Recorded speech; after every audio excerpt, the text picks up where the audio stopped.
Hello everyone, welcome to Uncle Iroh's Tea Shop. This is the Avatar video that you all have been waiting for. One that Avatar fans I think have yet to receive on this platform of YouTube, and I am bringing it here to you all today. Ladies and gentlemen, it is the exploration of the lore around tea in the Avatar universe. We will explore every kind of tea market, and then some other juicy details. As I say every time, sit back, relax, and enjoy some jasmine tea as we run through this lore video. So I want to start with some more traditional details and facts behind tea before jumping into the more bigger stuff. Tea is obviously the most commonly served drink in the world of Avatar, even though it is not even served in all nations. The water tribes are the only ones who don't drink tea as a regular thing. Yes, technically they do have what the lore describes as spirit oasis tea, but they also drink alcoholic wine too. The other three nations are much more popular with tea as a beverage, since they are in environments that warrant suitable plants and herbs to create the tea. Tea as a beverage is also one that has been around the timeline of the Avatar world since the beginning of even when the first Avatar was around. This brings in some more Legend of Korra lore with regards to referencing someone like Wan, who was the very first Avatar. Tea was around even when he was still alive, and Uncle Iroh to this day is probably the most prolific enjoyer and drinker of tea, and someone who appreciates it as much within the number of characters that exist in this world. Obviously, the original cartoon and even moments in Legend of Korra show that off, given he's always talking about it,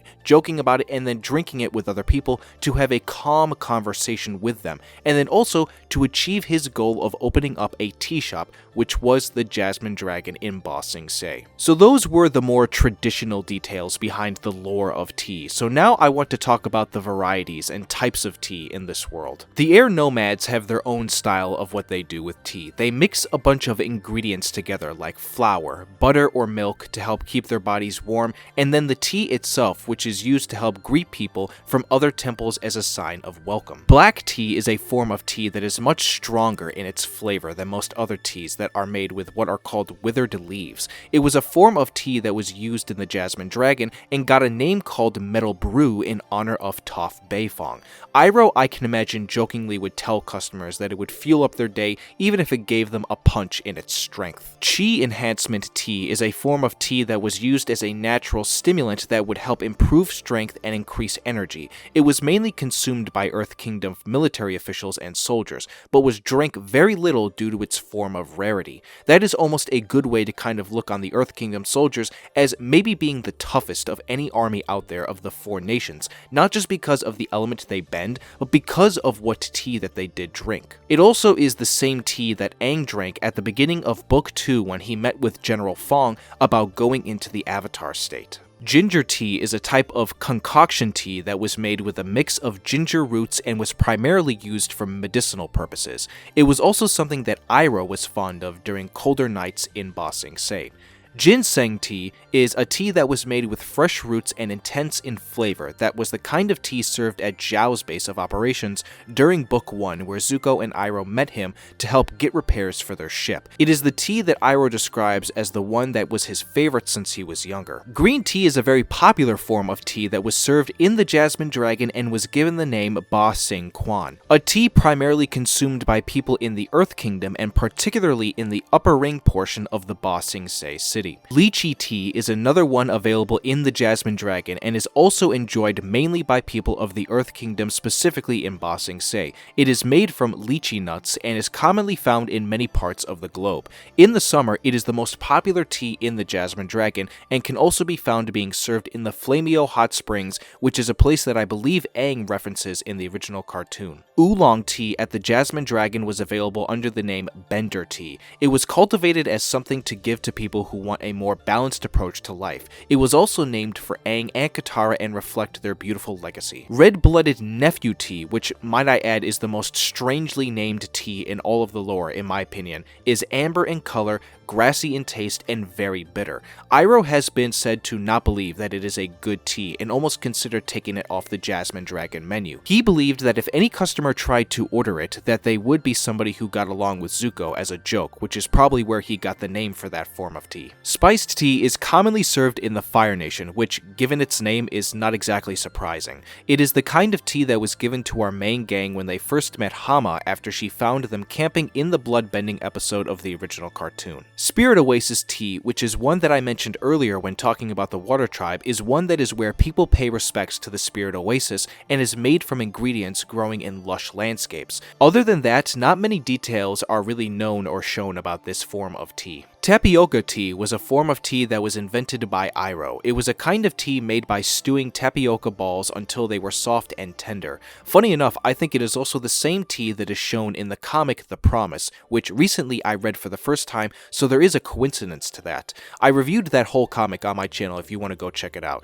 Despite Iroh failing at making the tea early on, it did become a big thing in the Jasmine Dragon for customers. He also went on to add it as more of an ingredient to other different teas than to just make it its own. White tea is considered the most delicate of all teas by some people, and it holds a complex undercurrent of tastes and a strength under its layers of sweetness. The Jasmine Dragon called it the White Lotus Tile. White Dragon tea is one that is made from the white dragon bush that grows in the Eastern Earth Kingdom. According to Iroh, it is a plant that can be used to brew a tea so delicious it is heartbreaking. It is sometimes confused as the white jade bush, which is the next form of tea to talk about. It is made from that bush and can be poisonous to the drinker if brewed incorrectly. When Iroh tried to do it in book 1 of the cartoon, when he first came across it, he developed a severe rash from its poison and could have killed him. It was also the same tea served to him when he was in prison in book 3 by the guard Ming, who was very nice to him and knew how much he liked it. Finally, we saved the best for last as we finish with jasmine tea.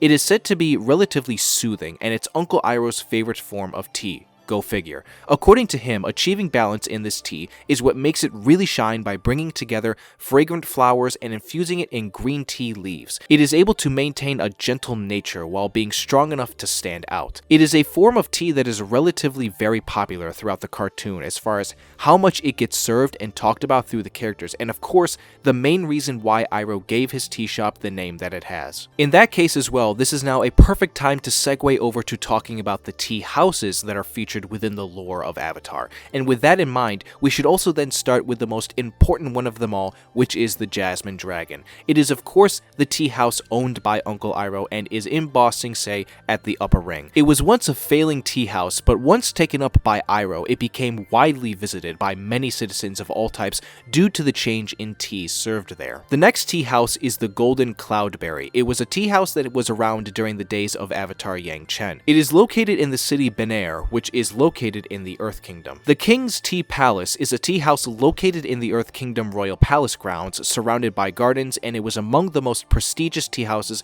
in the entire city of Ba Sing Se, often used by Earth King Kwei as a place to meet people and for him to be with his pet bear Bosco. Madame Kiji's tea house is located in Chameleon Bay, which in the timeline is the place that Hakoda was located in as he was ready to fight Fire Nation naval forces and Sokka went to visit him there. It had a very interesting design to it with multiple floors and features a pie show table in the middle of the tea house. The Pao family tea house is one located in the lower ring of Ba Sing Se and owned by the character Pao, who for those who don't remember is the guy who owned the tea house that Zuko and Iroh worked at when they first came into Ba Sing Se. The lower ring is also the place where the more poor citizens of the city live. The Stone Kettle is a tiny tea shop located in the middle ring of Ba Sing Se and is said to hold the headquarters of a crime game called the Paper Lantern Group. I thought I'd also add in a tea house in the Legend of Korra lore for the hell of it, and it's called simply Republic City's Tea Market, and it was located in the downtown portion close to the Four Nations Hall. It was a place visited by corporate workers, and the tea itself served there is very strong but overpriced at the same time. Now, there are two other tea houses that I found that honestly don't have too much information to back off of, but I'll give the names here anyway. One is called Zoru Hall's Tea Room and Unzai's Tea House, which apparently tea is one that is located in the Fire Nation and has ties to the lore of the books and comics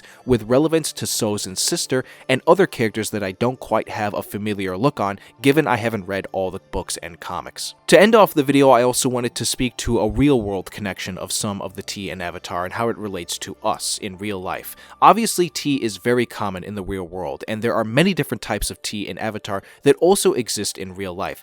Tapioca tea is one similar to bubble tea and was invented in Taiwan in the 1980s, featuring many different kinds of ingredients. Kombucha tea is served in the Jasmine Dragon and originated in China, where it was traditional. So that right there you have is more of a real-world reference to the tea in the world of Avatar. So there you have it, ladies and gentlemen, practically all the lore behind tea in the Avatar world. Again, this was a video that I wanted to make because not only is it original and different than what you see get made on this side of YouTube, but also it connects in with my channel given the name, so I hope you all enjoyed it. As we end off this video, everyone, please comment down below your thoughts on this and my commentary of this video. If you did enjoy it and want to see more like it, be sure to give this video a like, and if you are new to this channel, subscribe and turn on that notification bell to be updated for when I upload again in the future. My fellow benders of all four nations, thank you all for stopping by Uncle Iroh's tea shop. On your way out, be sure to let him know how much you appreciated his jasmine tea and his words of wisdom that come with it. I hope everyone here has a wonderful rest of the day, and I will see you all soon for more Avatar.